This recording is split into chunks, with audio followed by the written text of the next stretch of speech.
Welcome back to the show. I am your host, Ben McLeod, founder of Convey Bio. I'm here with Jesse McCool, the CSO of Bionova. Jesse, welcome to the show. Thank you very much for having me. Excellent. Yes. So obviously one of the main things that you guys are working on is plasmid DNA. Can you tell me a little bit more about kind of your unique process and what the tools are that you're using? Sure thing. Yeah, we're building out a brownfield facility right now. It's about 10,000 square feet. It's a high titer plasmid DNA process. It's really turnkey. It's designed to be turnkey, really geared towards early stage companies. But because we have this line of sight to commercial, we're building out another facility, which we announced in June, building out about a 70,000 square foot facility for commercial manufacturing.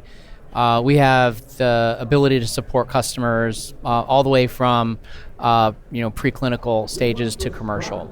So capabilities, it's a 50-liter scale, it's all single-use platform, high titer plasmid, standard workflow, standard process. Everything is on site from process development to analytical development, warehousing, QC, and then manufacturing. Awesome. So just, I guess, diving into that a little bit more in detail. So right now the main goal is plasmids. Are there any plans to expand the offering to some of maybe the downstream products of plasmids? Yes, absolutely. So we really believe that we can have an impact on the needs of customers by integrating plasmids with vectors. So we do have plans to add viral vector as well. Our first sort of step towards that journey is partnering with a technology provider in the US that is developing a next generation lenti technology. It's actually a 5 plasmid system, and so we are working with them. We're going to be their exclusive manufacturing partner for their technology. And really what it does is sort of upgrades all sort of Gen 3, Gen 4 lenti. And so we're going to be manufacturing that as well in the future. So we're looking forward to integrating that as soon as we bring plasmids online.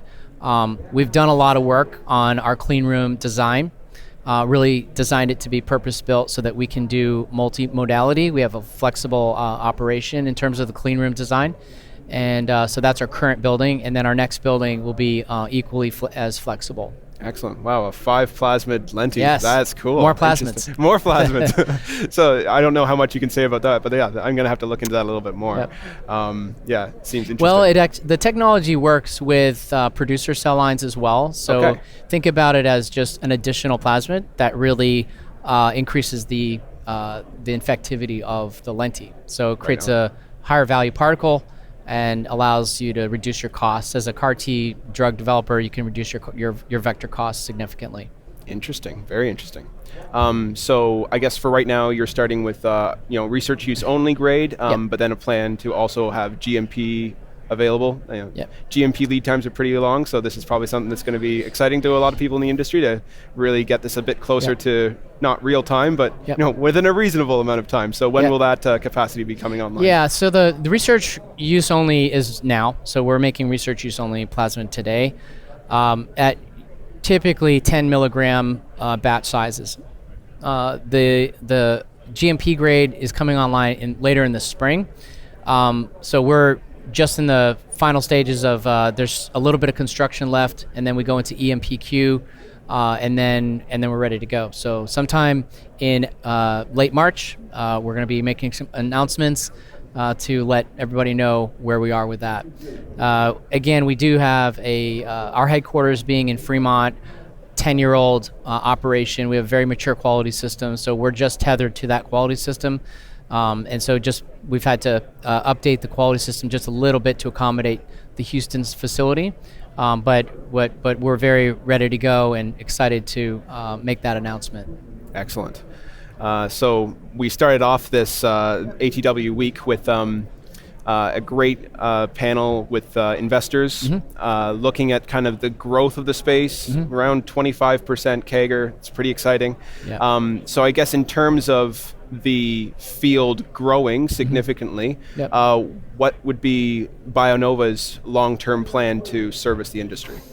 Yeah, it's hard to predict the future, but I do feel the energy there. I read a lot of the market intel. I do see the positive outcomes that are being predicted as far as growth goes. I think Bionova's mission is really to support the developers and really try to help them with solutions that are cost effective and agile and responsive, and that's really what we're designed for. So the plasmid DNA operation being flexible enough to also accommodate vector, being able to compress timelines, really that's how we see we can add value.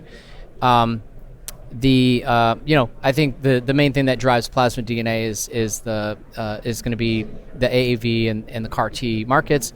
I think some things that will happen to really change is if we can solve for the solid tumor problem with CAR T therapy.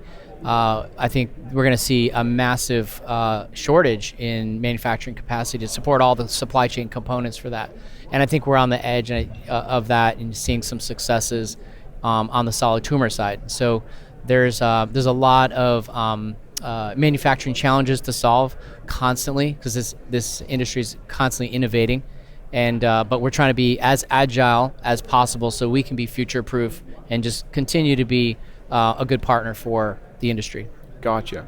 So in terms of your outlook on the cell and gene therapeutics market, yep. I'd be curious, particularly in the context of plasmids, what role do you think they're going to have in the future? Obviously, there's different producer cell lines that are starting to come out and stuff like that. Where do you see plasmids playing a role in the future? Yeah, I think industry's very conservative, and so I think the 4 plasmid transfection system, for example, for Lenti, it's going to be around for quite some time.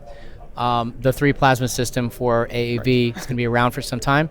But yes, there are innovations out there with the producer cell lines that are going to reduce the need for the plasmid supply chain, and that's actually good for the industry because that's going to lower the cost. But these changes take time.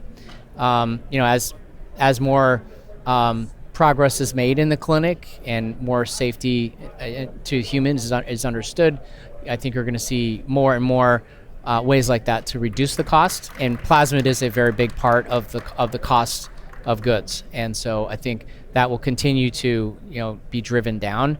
But I don't see that there's any way we can continue on without plasmids in the future. Plasmids are going to be very important for gene therapy. Yeah, for sure. So I guess just in conclusion, for customers who are working with different CDMOs, what do you think it's important for them to focus on when it comes to picking the CDMO that's right for them, when it comes to kind of avoiding maybe some pitfalls that you've seen in the past?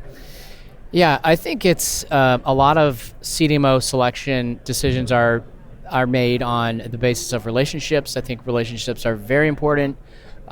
These are really important partners for you as a developer. You have to be able to pick up the phone and talk to folks that can make things happen, because science can go sideways, schedules can go sideways.